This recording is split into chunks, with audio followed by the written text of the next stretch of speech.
तुलसी को माता स्वरूपा माना गया है, लक्ष्मी स्वरूपा है तो उनकी पूजा आराधना करते हैं। तो ऐसे में तुलसी के पौधे में अगर मंजरी आ जाए तब उसका हमें क्या करना चाहिए, इस वीडियो में वही जानकारी संपूर्णता के साथ मैं आपके साथ शेयर करने जा रही हूँ। देखिए, तुलसी चाहे रामा तुलसी आपके घर में हो, चाहे श्यामा तुलसी हो, तुलसी का पौधा जब छोटा रहता है तब तो मंजरी नहीं आती, लेकिन जैसे जैसे बढ़ता जाता है तुलसी का पौधा उसमें मंजरी भी आती है, नए पत्ते निकलते हैं, तने बढ़ते हैं तो उसके ऊपर मंजरी भी लगती है। तो देखिए, ऐसे में सबसे पहले तो मैं बता दूं कि अगर आपके घर में भी तुलसी है और तुलसी में मंजरी आती है तो बहुत शुभ ये आता है संकेत आपके जीवन के लिए। इससे धन आगमन के स्रोत खुलते हैं, माता लक्ष्मी समझिए आप पर प्रसन्न है, तभी आपके घर की तुलसी में मंजरी आ रही है। अब दोस्तों, मंजरी आ जाती है तो उसका क्या करना चाहिए, क्योंकि शास्त्रों में ऐसा बताया गया है कि तुलसी पर मंजरी अगर आ जाए तो ये तुलसी माता के लिए बोझ होता है, एक भार। देखिए, पत्तों के ऊपर से मंजरी का आना होता है और इसे शास्त्रों में भी ऐसा ही बताया गया है कि भार हो जाता है, बोझ हो जाता है, तो उसे हमें हटा देना चाहिए। तो तुलसी की मंजरी हमें कब हटानी चाहिए, किस प्रकार से हटानी चाहिए, मंजरी हटाने के बाद हमें किस प्रकार से उसका उपयोग करना चाहिए, किस प्रकार से उपयोग हम मंजरी का नहीं कर सकते हैं। दोस्तों, किस प्रकार के उपाय हैं जो तुलसी की मंजरी से हमें करने चाहिए, ये बहुत सारी जानकारियां इस वीडियो में आपको मैं देने जा रही हूं, तो अंत तक वीडियो को जरूर देखिएगा। उम्मीद यही करती हूँ कि वीडियो आपके लिए बहुत महत्वपूर्ण लाभकारी हो, तो शेयर भी जरूर कर दीजिएगा और पसंद आए तो लाइक करना नहीं भूलिएगा। सबसे पहले जानते हैं कि तुलसी पर मंजरी जब आ जाए, जब जिसे हम बता रहे हैं कि भार है, बोझ है, तो हमें कब हटाना चाहिए। देखिए, तुलसी की मंजरी को हटाने का शास्त्रों में ये वर्णित है कि सबसे अच्छा दिन जो होता है वो द्वादशी की तिथि होती है। इस दिन अगर हम तुलसी की मंजरी हटाते हैं, इससे ही हमें शुभ फलों की प्राप्ति होती है, तुलसी माता हम पर प्रसन्न होती है, मतलब कि लक्ष्मी माता हम पर प्रसन्न होती हैं।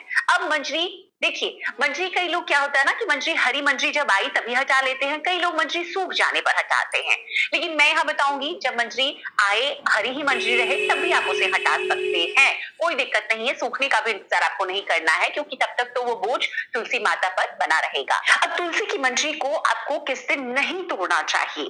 देखिए, तुलसी की मंजरी को अशुद्ध अवस्था में आप नहीं तोड़ेंगे, एकादशी की तिथि में आप नहीं तोड़ेंगे, रविवार के दिन नहीं तोड़ेंगे, देखिए मंगलवार के दिन भी कई लोग मानते हैं नहीं तोड़ते हैं, तो इन दिनों का आपको ध्यान रखना है। और कई लोग बृहस्पतिवार के दिन भी तुलसी की मंजरी को नहीं तोड़ते हैं, नुकसान समझकर नहीं पहुंचाते हैं। तो इस प्रकार से आपको इन दिवसों का ध्यान रखना है कि आपको तुलसी की मंजरी इन दिनों में नहीं तोड़नी है। तो दोस्तों, अब जैसे मैंने बताया कि द्वादशी की तिथि में हटाना है, तो बहुत सारे लोगों को कंफ्यूजन ना हो तिथि को लेकर, तो मैं बता दूं कि एकादशी के अगले दिन की तिथि को हम द्वादशी कहते हैं। हर महीने में 2 द्वादशी की तिथियां आती है, जैसे 2 एकादशी होती है कृष्ण पक्ष की और एक शुक्ल पक्ष की, उसी तरीके से 2 द्वादशी की तिथि आएगी, एक कृष्ण पक्ष की और एक शुक्ल पक्ष की। तो दोनों ही तिथियों में आप तुलसी की मंजरी हटा सकते हैं।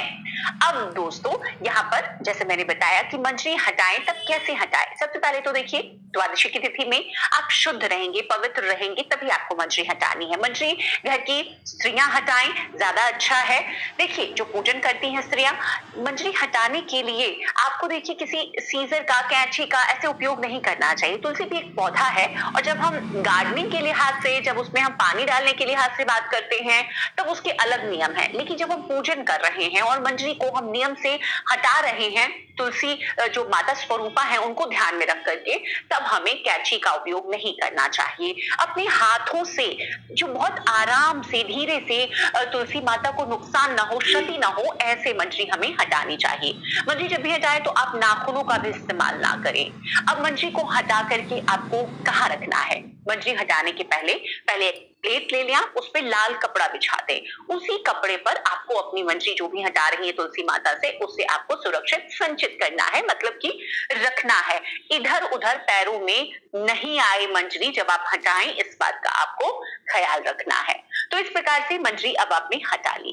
अब तुलसी की मंजरी का उपयोग हम कैसे करेंगे? दोस्तों, तुलसी की मंजरी का उपयोग आपने जब हटाकर रख ली, तो हम अपनी रोजाना की पूजा में, जैसा कि हम सभी जानते हैं कि भगवान विष्णु को, भगवान कृष्ण को जब भी हम ठाकुर जी को भोग लगाते हैं तो उसमें तुलसी पत्र का होना बहुत जरूरी है, तभी वो भोग को स्वीकार करते हैं। तो तुलसी की मंजरी अगर आप रोजाना की पूजा में भोग में भी अर्पित कर रहे हैं, बहुत शुभता लेकर आता है ये आपके जीवन में। तुलसी की मंजरी खास तौर पर बृहस्पतिवार के दिन अगर आप श्री हरि विष्णु को अर्पित करते हैं, श्री कृष्ण भगवान को अर्पित करते हैं, इससे बहुत शुभता आती है। तुलसी की मंजरी शुक्रवार को माता लक्ष्मी को भी अर्पित किया जाता है, इससे धन संपदा में बहुत बढ़ोतरी होती है। तो आप रख लें, आप चाहे तो रोजाना की पूजा में, बृहस्पतिवार को, शुक्रवार को, जिस प्रकार से आप अर्पित करना चाहते हैं अर्पित कर सकते हैं। अब दोस्तों, तुलसी की मंजरी हमें कहाँ रखनी चाहिए? तो सबसे पहले तो जैसे हमने लाल कपड़े पे रखा, उसे लाल कपड़े में उसे आराम से बांध करके अपने पूजा घर में, मतलब पूजा का जो स्थल है वहां पर आप रख सकते हैं। दूसरा, तुलसी की मंजरी को अपनी तिजोरी में रखना भी बहुत शुभता लेकर आता है। इससे धन आगमन के स्रोत बनते हैं। माता लक्ष्मी सदैव ऐसी तिजोरियों में बनी रहती है, घर में बरकत रहती है, तो अपनी तिजोरी में आप रख सकते हैं। अब दोस्तों, तुलसी की मंजरी को, जैसा कि मैंने बताया, इसके उपयोग और इसके अनंत कह सकते हैं फायदे हैं। जैसे कि हम सभी जानते हैं, पूजा पाठ में भगवान श्री विष्णु को बिना तुलसी के हम भोग ही नहीं वो स्वीकार करते, उनकी पूजा में बेहद जरूरी है। भगवान हनुमान की पूजा में बेहद जरूरी है।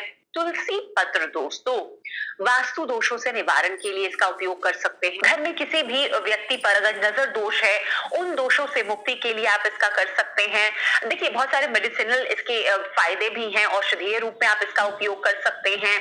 घर में बढ़ोतरी हो, धन आगमन के स्रोत बने, इसके लिए भी तुलसी की मंजरी का उपयोग आप बहुत तरीके से कर सकते हैं। तो सबसे पहले तो मैं आपको बता दूं कि घर में वास्तु दोषों से निराकरण के लिए, वास्तु दोष अगर घर में है तो आपको किस प्रकार से तुलसी मंजरी का उपयोग करना चाहिए। देखिए, एक पात्र लेंगे, जल भर करके रखें पूजा स्थल पर और उसमें तुलसी की मंजरी डाल करके आप छोड़ दें। आप ये हमेशा, मतलब परमानेंट रूप से आप अपने मंदिर में ऐसा एक पात्र रखकर तुलसी की मंजरी डाल करके छोड़ सकते हैं।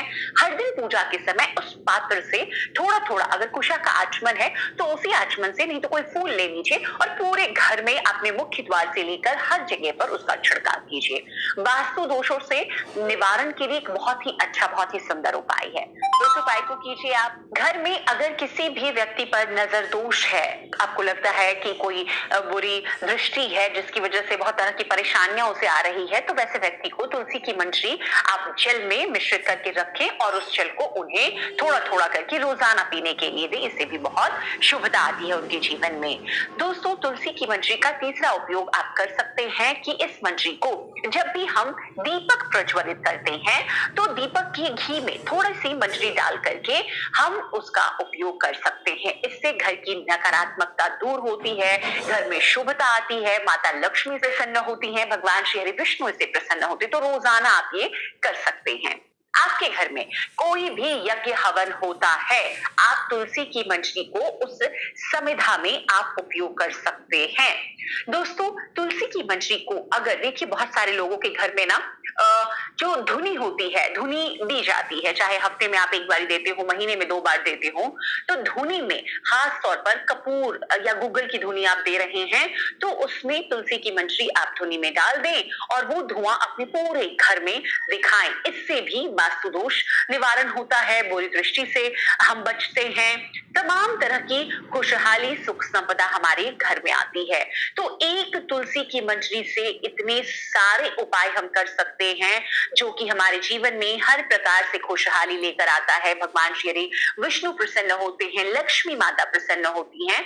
तो हमें इन उपायों को तुलसी की मंजरी हटाने के बाद जरूर अपनाना चाहिए। तो उम्मीद करती हूँ इस वीडियो में ये जो महत्वपूर्ण जानकारी आपके साथ मैंने शेयर की है आपके लिए उपयोगी साबित होगी। वीडियो अगर पसंद आया हो तो लाइक जरूर कीजिएगा। चैनल पर पहली बार आए हैं, इस तरह की जानकारियां आपको भी पसंद आती है तो चैनल को सब्सक्राइब करना ना भूलें। जय माता रानी, हर हर महादेव।